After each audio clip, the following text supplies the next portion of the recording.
jeder weiß, dass mit ein bisschen Spaß und Freude alles leichter zu ertragen ist. Und wir trinken höch da drauf, solange es geht, dass wir das Lachen nie vermisst. Es wird höchste Zeit, dass man jetzt für sich steht, bevor der Dübel uns beim Schlapp gepackt.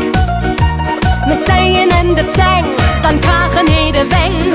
Es ist doch nicht am Ende.